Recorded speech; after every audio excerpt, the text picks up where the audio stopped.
about maybe kind of technical on how you run this event. It sounds like a really, really rich array of outputs came out of this.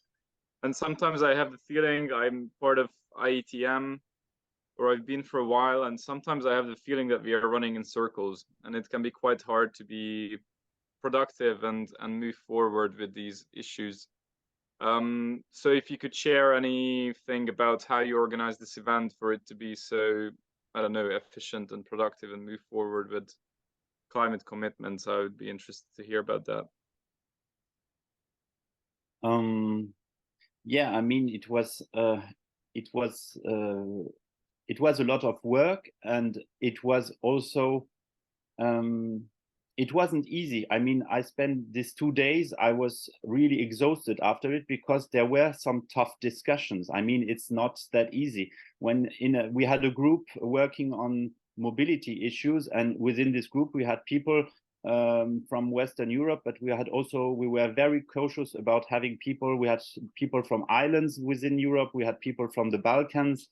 And of course, the perspective is totally different when you're at the heart of the European Western market and when you're outside of it. And yeah, I mean, I've been part of ITM for years, and I like what they do. But for me, for example, right now, what I see in the European discussions, in the field, we often talk about climate justice, and I think this is very valuable. But I think that the way it is used within Europe, this idea, is kind of becoming an alibi, not to move.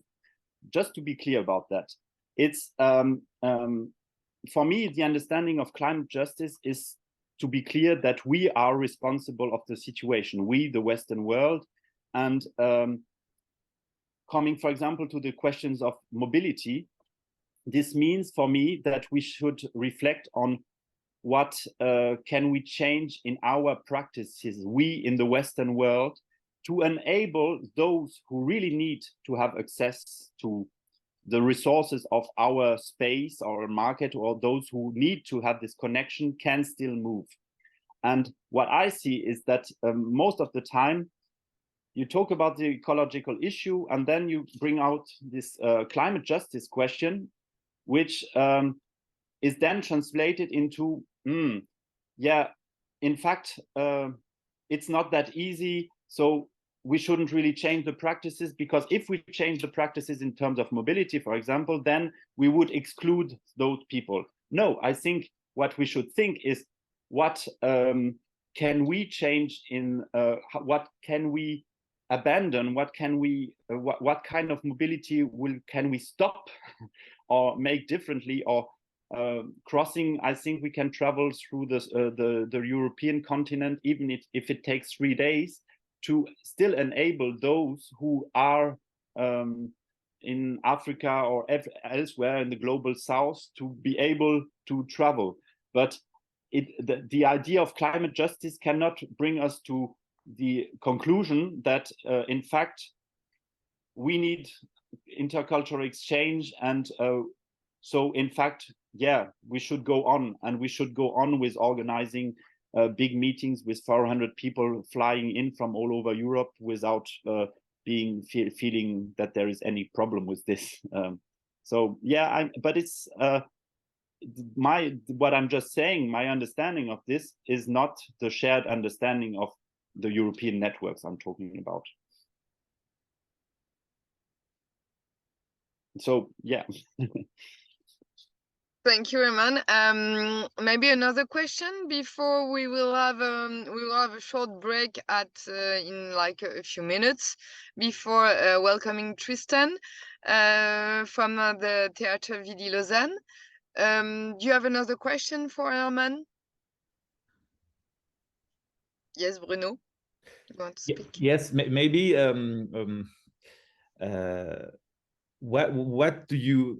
What is your best hope for the next years? The ideal scenario that would happen in the cultural sector. what dream can we try to promote as a kind of evolution from us? You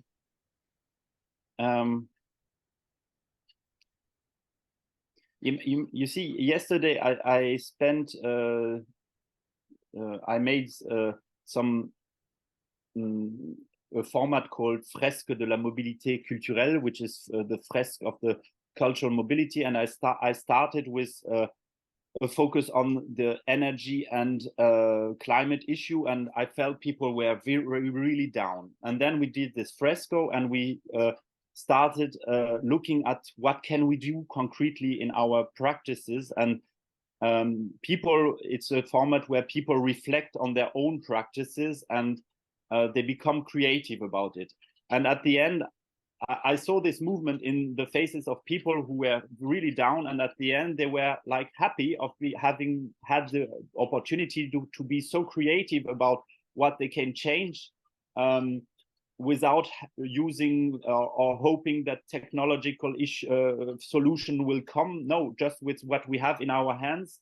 And so my hope is that more and more people will be aware of these possibilities, and will also see the positive aspect, because it can be I think this transition, this redirection can also be a happy move. In fact, it can be a move to reimagine our sector and the world, the way we live. And so yeah, I that's what I am working on to in various contexts, on concrete concrete projects, like I told you about CoProc. So I don't have much hope, but I think there is someone who told that I wrote a quite interesting book. I can share the reference afterwards, that says that the dignity of the present, of now, is to be active. And that's something that comes from people, you know, who are working with people who are about to die. They value the present, they value and they try to keep the dignity of people as long as it is possible. And I'm not optimistic. I see the catastrophe coming, but for me, the dignity of the present is to be active and to, yeah. So I don't give much hope, but I see the joy in the present action. Nicola, you want to? Yes, I have a very quick question. You talk about where to land and the fact that you address also society and systemic political changes. Actually, this is an issue that we sometimes talk about in LeCake. It's been a year that is way easier to talk about individual actions, and like it's not easy to address systemic actions. My question is, how did you address this topic, and how did you translate what you thought about this into concrete actions? Thank you. Yeah, it's very difficult to answer this with 2 or 3 sentences, but I think there are various levels on this. I mean, when I talk about this tool I just developed, and that is online, and that is going to be run by ONDA in France, which is an important organization that will support this, and we did this in cooperation with some European partners like Pro Helvetia, like a foundation in Luxembourg, with partners in Belgium.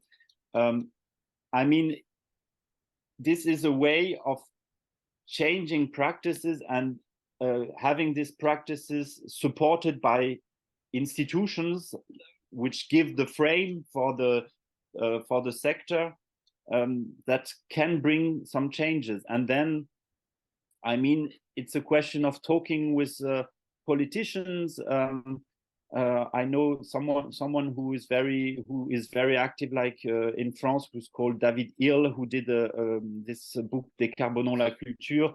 He's working with the Aquitaine region, which is one of the biggest regions in France, and they're just about to introduce eco-conditionality, which means that venues will have to make some studies on the mobility of their audiences. So it's a first step to know how audiences move, and it's political work on an everyday basis to organize collectively in your own context, and to start discussing with.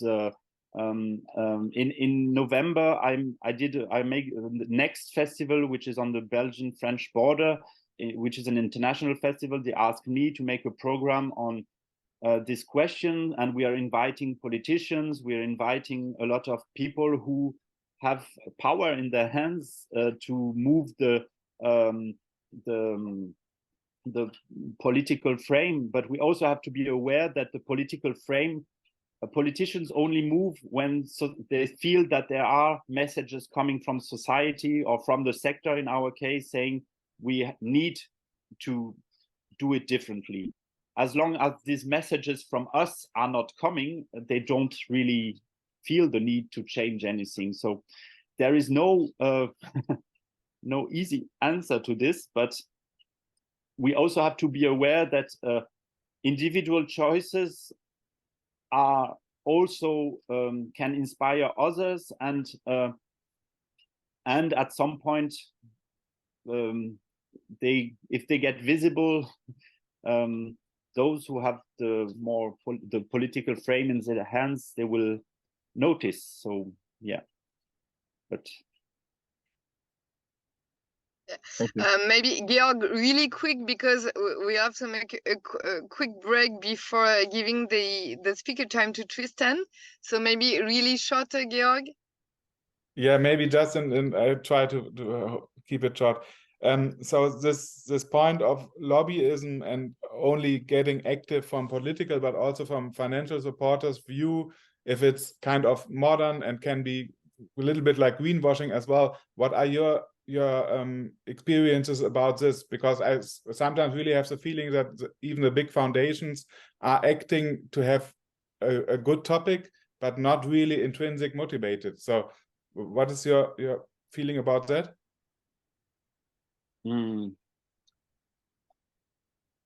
Yeah, I mean, yeah, it's yeah, I mean, greenwashing is a big question, but I think this is too broad to open this question now.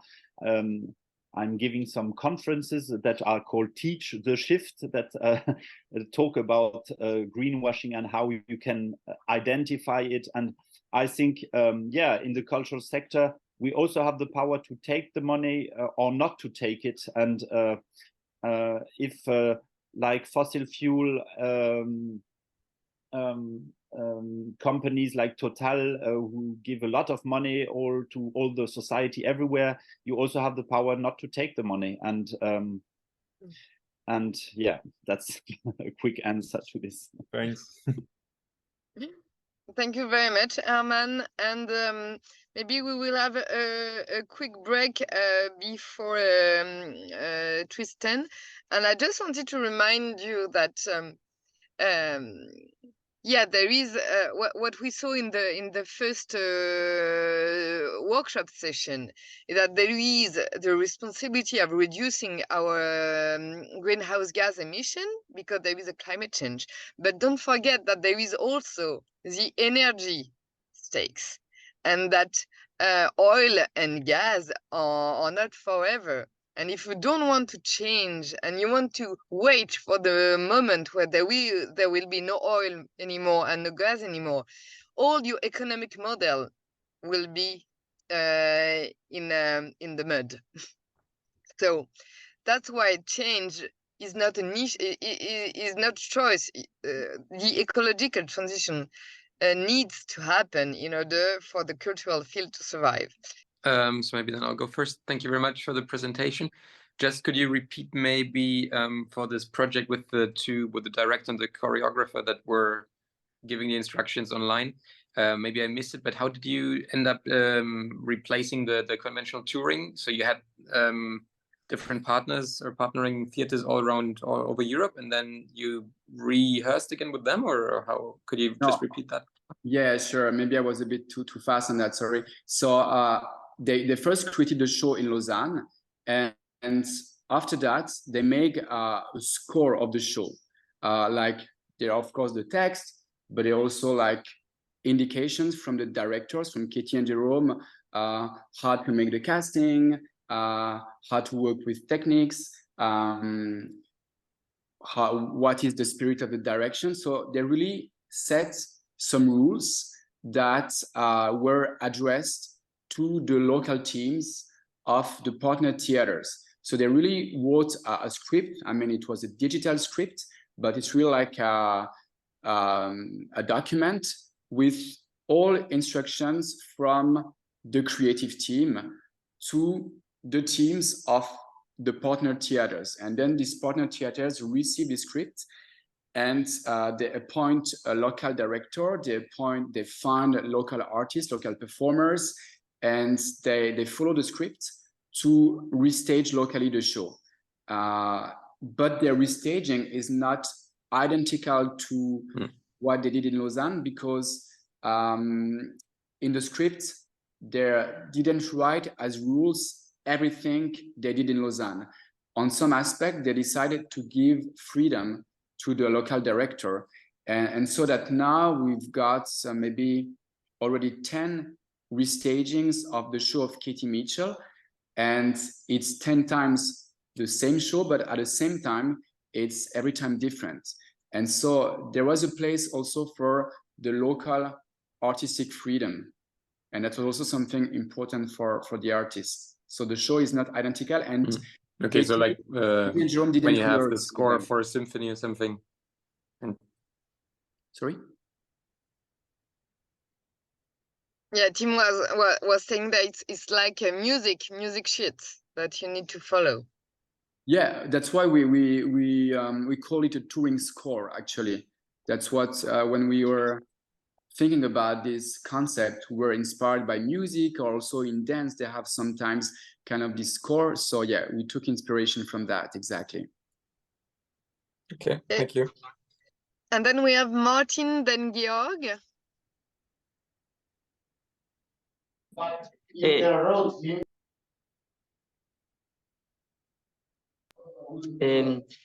Okay, scusi. Sorry, I'm having a mixture of languages. Okay, thank you so much. Really enjoy your presentation. I think it really brought a lot to the table. And I really like the ending when you said that we need to keep questioning. And because I see it as an honesty challenge. Because I think that there comes a moment when we have to think sorry for the noise. I don't know if you can hear me well. I was saying that I really like when we have to be honest with ourselves and stop giving excuses. You know, when we say, okay, this is what I have to do, and this is an excuse to justify what I don't want to do it. And my question was basically a favor. It's because that I was taking notes and I would like to see your presentation again. So if you could put the list of the theaters again, please, just to share the screen, please. Yeah, actually, you have all these lists and more information on the website. I'm giving in the chat now. Yeah, I saw the link. I saw the link in the chat. System messages tag. So that's the link regarding all these network of theaters. And maybe something that can be interesting is that this donut workshop, we plan from the very our wish from the very start was at some point to make it free access for everybody who would like to use it. And this launch will happen next week on Monday. So as of 25th on this website, if you're interested, you can access for free to all these resources of this donut workshop. And so if there is any theater or cultural entity or company that would like to see what it looks like or use it, then yeah, it's up to anybody, and it will be as of Monday on this website. Okay, thank you very much. You're welcome. Georg, Yeah, I'm curious about this co-production thing as well, because for me it would be interesting if you compared also the footprints in a way for all these new productions you did in the several cities, because not traveling, yeah, that's on one hand, but on the other hand, you produce probably lots of other things in that time. What about stage set? Probably Jerome Bell didn't use much, as I know his productions, but I'm not sure about it. That's one question. And on the other hand, I'm really a little bit critical about it, because why should they all have this stamp of Jerome Bell and Katie Mitchell on it, and not really give every partner theater the possibility to create an own piece by own creative moments? So there were several German directors as well producing online in 3 or 4 theaters at the same time, and I always ask myself, why do they do that? Do they really grab lots of production capacities and don't open it up for new directors, new artists, and so on? They always want to do their stamp. And for me, especially in this dance and performance thing, there are like 10, 15 names running all around the world, and the others are, kind of second league. Maybe there's a critical discussion about that as well. Yeah, thank you. So you're totally right that maybe if we compare the carbon footprint from all the recreations compared to the carbon footprint of one recreation touring, I'm not sure if it's better. We didn't do the calculations, so I can't answer exactly. But also connected to that is that when we progress in the thinking of the project, and we realize that sustainability is not just about carbon footprint, but it's also about social aspects and economical aspects and so on, we found that there was some merit in this model, is that it was not only one team touring everywhere, but it was also a way to involve in the project a lot of local performers, local directors, and so on, and generate like work for them. So I think if we want to make a global analysis of the sustainability of the project, of course, there is the carbon footprint aspect, but there are also all the aspects around that are not about environment, but on the social aspect. But to answer specifically about the set, of course, it was a very light set, almost nothing for Jerome Bell and for Katie Mitchell as well. She also made some rules about the neutral rule was just one of the rules, but another thing that she decided is that she decided on a maximum level of energy use during the show. And also another rule was that all the energy used during the show was to be produced on stage during the show. So she would design a system of bicycles that were pedaled on during the performance. And that was actually the only part of the set for her piece. And to answer your other question, of course, every theater is free to make their own productions instead of doing guest performances. But in this project, we wanted to find an alternative to the touring model, where one production is going in different places. So we came from that. So if we would have said to all the theaters, okay, do your own production as you want, then they don't need us for that. It's not about touring. So we were having, as you say, this label, Jerome Bell, Katie Mitchell, because we wanted to look for an alternative to touring, where it is the same show that is traveling from place to place.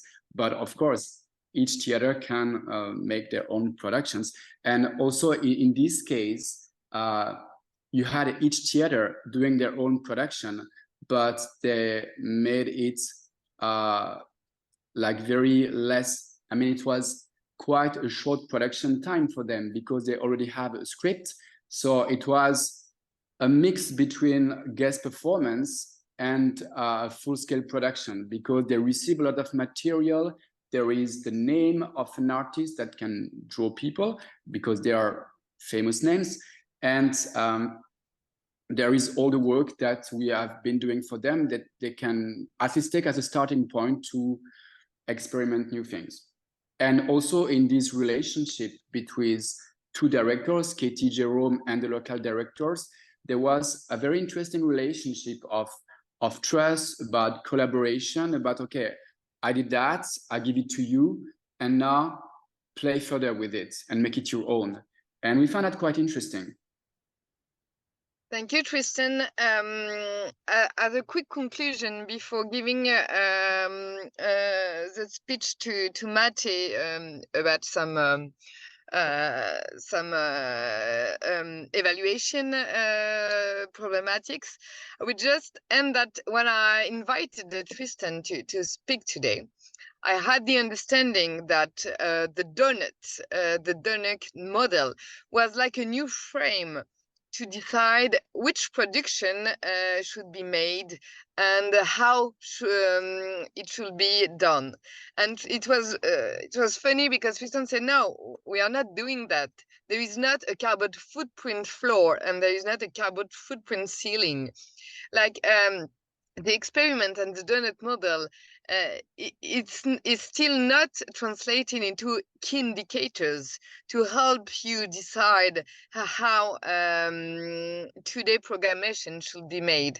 So it was like interesting because you did an experiment, but for now you didn't push it into completely transforming your economic model.